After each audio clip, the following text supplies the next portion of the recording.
Welcome back to New World Next Week. I'm James Corbett at CorbettReport.com. And I'm James Evan Pilato for MediaMonarchy.com. It's nice to know where your stuff came from. We've got that story plus throwing out Agenda 2030. But first, in under 10 minutes, old school style, we'll also do this for the 500th time and tell you I freaking told you so. James, how many times have I said here on New World Next Week, they'll try and act like, what? Are you still going on about COVID? Get over it, man. They got us. You murderous hypocrites. Outrage ensues after The Atlantic suggests amnesty for pandemic authoritarians. The Atlantic magazine has come under fire for suggesting that all the terrible pandemic-era decisions should be water under the bridge. Quote, we need to forgive one another for what we did and said for when we were in the dark about COVID. Writes Brown professor Emily Oster, O-S-T-E-R, a huge lockdown proponent who now pleads for mercy from the once shunned. Let's acknowledge that we made complicated choices in the face of deep uncertainty and then try to work together to build back and move forward. Nice try, Ems. Hey, sorry you lost your job because of that vax that doesn't work and your grandma died alone and you couldn't have a funeral and your family business was destroyed and your kids have these weird heart problems now, but let's just all admit we were wrong and call it a truce. Hey, well, it's too bad we shut down the entire economy and took on tyrannical powers that have never been used before and we're having trouble getting rid of. Looking back, I guess you should have been able to go to church in the park while we let people riot in the streets. But it was a confusing time for everybody. Hey, sorry we scared the hell out of you and lied for years and persecuted and censored anyone who disagreed. But there was an election going on and we really wanted to beat Orange Man bad. So it was important to radically politicize the science, even if it destroyed your children's lives. Okay, yeah, we said unvaccinated people should die and not get health care while never questioning Big Pharma but we're compassionate. Which is why, even though we shut the entire economy down, we also bankrupted the nation as a bonus and caused inflation. You're welcome. Let's be friends.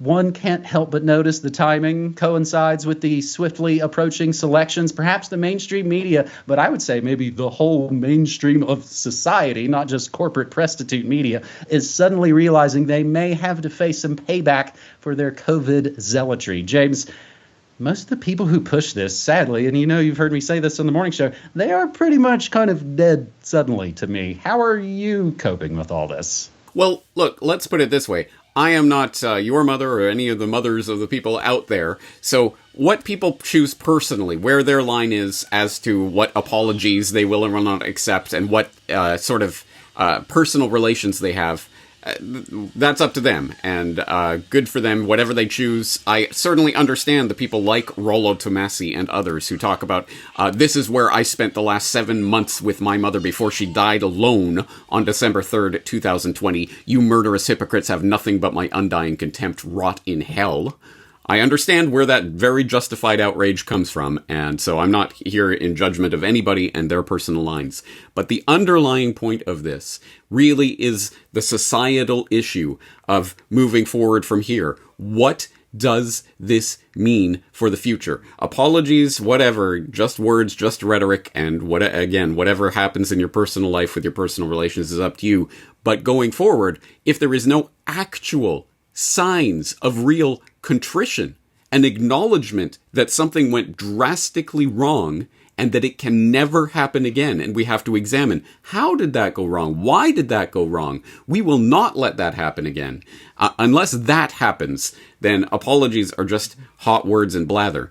We don't. Who cares about the rhetoric? I care about what actually happens as a result of this, and people facing real consequences for essentially saying, I hope you die because you aren't going to do this thing. Oh, oops, I was wrong. I guess that thing wasn't necessary. Well, hey, bygones be bygones, guys, right? No, wrong. People need to face consequences for what they've done professionally and in terms, again, of the societal conversation moving forward. If we do not get actual acknowledgement of what went wrong and how it went wrong and why, and people actually examining how they themselves were misled, then nothing will change and it'll happen again in the future. It's funny, Professor Lockdown there is not a fan of locking down her Twitter account. My guess is they want to do a data collection thing and find out all the people that come to want to attack her with the hammer in their whitey tighties.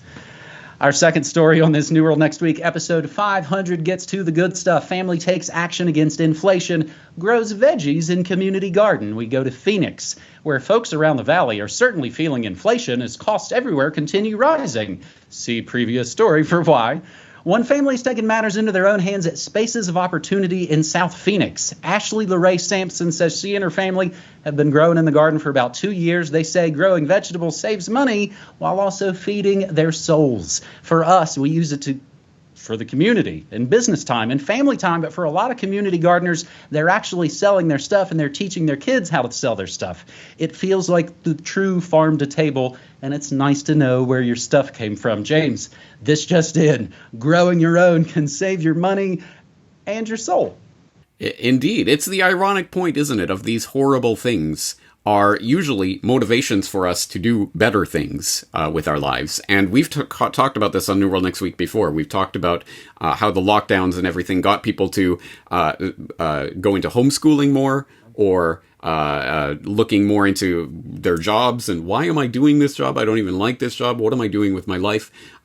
Here's another instance where real economic hardship will cause people to do an evaluation and decide, you know what, maybe this stupid system that we're on is ridiculous. And hey, here's this abundant Mother Earth that we can get something from ourselves, and we can put in our own work and harvest the rewards ourselves.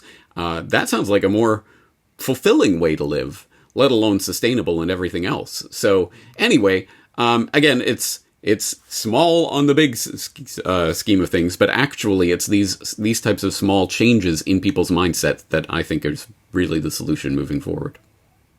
I'd forgotten, but I just remembered again. It's like that Fight Club thing I said. Go out. If you're not on your way to following your life's dreams, then Tyler Durden's going to come get you. Let's keep the good news train a-rolling for our third and final story.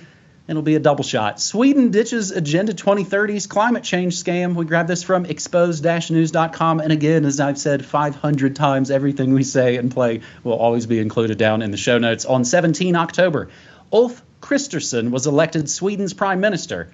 The next day, Prime Minister Kristersson made it clear there would be no climate and environment minister. He dissolved the Ministry of the Environment. It's kind of like how Elon fired all the diversity Stasi from Twitter.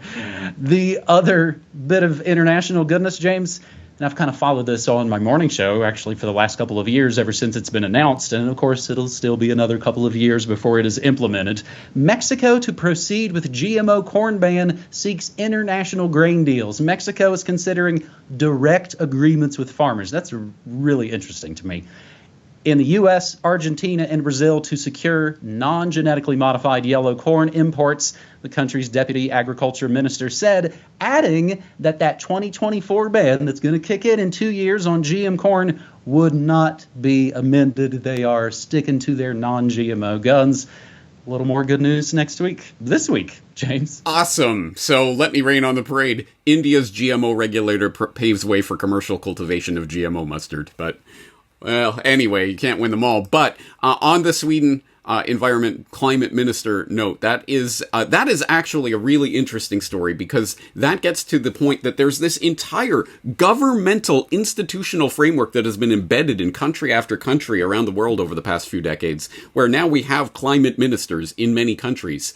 But it doesn't need to be that way. And yes, we get this idea that once a position is hardwired into government, what's ever going to happen? How could you ever change it? Well, here's an example of how it can change. And are we done?